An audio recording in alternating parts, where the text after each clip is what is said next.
Okay, let's dive in. Picture this. 1998.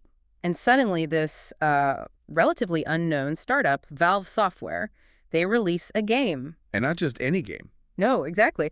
A game that one reviewer writing for Inklistrad text actually called, and get this, the finest shooter ever crafted. Wow.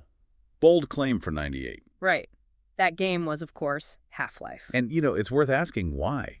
Why that game? Because, let's be honest, the first-person shooter genre wasn't exactly empty back then. Not at all. It felt pretty crowded, actually. So in this deep dive, we're going straight to that original 1998 review. We want to unpack what made it click for that critic, why it got such high praise right out of the gate. Yeah, what was the secret sauce, according to them? We're digging into that reviewer's take to see what they saw. And the reviewer starts off, well, kind of surprised. Yeah, genuinely taken back. Valve was new, nobody really knew them, and the genre first-person shooters, the reviewer felt it had nearly been beaten to death. Strong words. Definitely. And the game engine. It was based on Quake's engine. Modified, sure, but still.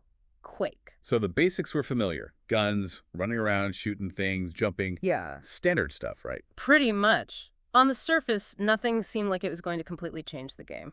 Which leads to the big question. How did this game, built on familiar blocks, get called the finest ever? Exactly. And the reviewer points out it wasn't like one single thing was totally revolutionary. Yeah, no single magic bullet, the weapons, the enemies, even the environments. You'd seen things like them before in other games. But, and this is the core of the review, really the brilliance wasn't in inventing brand new pieces. It was about taking those existing ideas and just making them better, refining them, and crucially, weaving them together so seamlessly. Right, integration. That's the key word the reviewer keeps coming back to. It created this, like, constantly surprising but also really consistent world. Yeah, a whole greater than the sum of its parts. It just worked in a way others didn't. And that's such an important point, not just for games. How often is real innovation about refinement and smart combination rather than some completely out-of-the-blue invention? Totally. The reviewer gives some great examples of how Half-Life just redefined things we took for granted. Like what? Give us one. Okay, basic stuff. Health, armor, ammo, weapons. Remember how in older shooters, power-ups would just be floating there? Huh, yeah. Like some kind of abstract reward system. The reviewer called it a power-up Santa Claus, I think. That's the one. Half-Life changed that. Ammo, weapons. You usually found them on dead enemies or in places that made sense, like an armory or a weapon locker. Made sense. And the armor, the hazard suit. That wasn't just a number, was it? No, it felt like actual gear, and you'd recharge it at these power outlets on the wall. Which sounds small, but it grounds you in the world, doesn't it? Massively. The reviewer says this logical placement, the suit recharging, it just sucked you in, made the Black Mesa facility feel, well, real. It boosted that suspension of disbelief. Okay, so resources felt more integrated. What else? Yeah. Enemy AI. This was apparently a huge step up. Ah, yeah. Forget the zombies just shuffling towards you. Exactly. The soldiers in Half-Life, the reviewer was blown away. They'd actually shout things that mattered in combat. Like fire in the hole when they threw a grenade. Yeah. And they'd try to dodge your grenades, sometimes even throw them back. Throw them back. Okay, that's definitely a step up from just standing there. Huge step. It wasn't just target practice anymore. The reviewer said it felt like fighting opponents who were actually, thinking, trying to survive. That changes everything. It's not just reaction time, it becomes tactical. And it went beyond individual reactions. They worked together. Coordinated. How so? The reviewer describes squads splitting up, trying to flank you. Yeah. One guy laying down cover fire while others moved up or chucked grenades. Wow.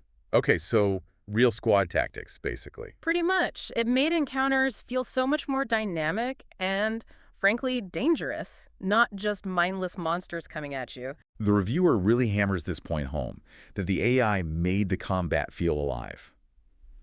Almost like that alone could have been the basis for a whole game. For sure. Okay, so smarter enemies. What about the world itself? The level? Right, the structure. Old shooters often felt very level-based. You clear one area, hit a switch, boom, new loading screen. Totally different place. Yeah, the reviewer talks about clearing out one filthy, gory techno dungeon and opening a door to basically the same thing again. Kind of repetitive. Half-Life tried to break that mold. Ow. It aimed for a more continuous feel, like you were moving through one large, interconnected facility. There's still loading points between big areas, sure. Loads, yeah. But it felt more like moving from Sector C to Sector D, not Level 5 to Level 6. Yeah. The reviewer did mention sometimes enemies popped up awkwardly near those transitions, a minor gripe. But overall, more immersive. Definitely, more flowing. And it allowed for way more environmental variety that actually felt connected. Ah, so not just endless corridors? No. You went through labs, sure, but also warehouses, monorail systems, outdoor canyons, missile silos, all feeling like part of this one huge, coherent place, Black Mesa. That makes exploration sound much more interesting. Purposeful, even. Exactly.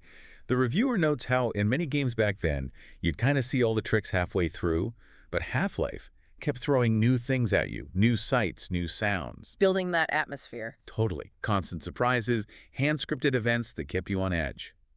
The reviewer said they hadn't been that engaged, or frankly that frightened, by a game in years. That sense of dread around every corner. That ambient quality really stuck with people. But it wasn't perfect, right? The reviewer mentioned some flaws. Yeah, no game is flawless. They pointed out a few little things. Sometimes elevators felt a bit sticky, ladders could be awkward to climb, and sometimes, with really big explosions, the frame rate would dip a bit. Okay, minor technical stuff mostly. Pretty much seen as small issues in the grand scheme of things. What about the main character, Gordon Freeman? Ah, yeah. The silent protagonist. The reviewer found him a bit flat and dry because, well, he never says anything. Which is still kind of his trademark, right? It is. And interestingly, the reviewer sort of counters their own point. They suggest that maybe his silence actually helps you, the player, step into his shoes more easily. Makes sense. Easier to project yourself onto a blank slate. And not having cutscenes breaking the flow all the time. That definitely helped keep the pace relentless and kept you feeling in control. So maybe the silence was a feature, not a bug in a way. Could be argued. It definitely ties into that feeling of agency and immersion. Okay, so single player was the star. What about multiplayer? Did the review touch on that? It did. Mentioned the deathmatch mode was, fine, competent, had a server browser, which was good. But it felt like an afterthought compared to the single-player campaign, which is just so polished and groundbreaking. So the recommendation was clearly weighted. Absolutely. The reviewer basically said, buy this game for the single player. That's where the magic is. Gotcha. Now, you mentioned earlier the pacing was generally good, kept you hooked. But were there any dips? Did the reviewer criticize anything more significantly? Yes, actually. There was some criticism leveled at the middle section of the game. Oh, what was the issue there? The reviewer felt the tension kind of dropped off in some parts, describing these dreadful tunnels. Dreadful tunnels.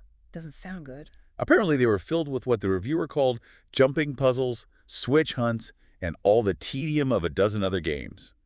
A bit of a slump. So falling back on some less inspired tropes for a bit. Seems like it. They specifically called out some annoying sewer navigation, an interminable rail train puzzle. Ugh, train puzzles. And the dreaded obligatory underwater maze. You know the type. Oh, I know the type. So a bit of a slog in the middle then. That was the feeling, yeah. A point where the momentum kind of faltered. But did it recover? Big time. The reviewer makes it clear that after getting through those rough patches, the sewers, the train, the water maze, the game hit its stride again, powerfully. Especially in the later levels. Exactly. The section set in the military base, after you escape the initial chaos.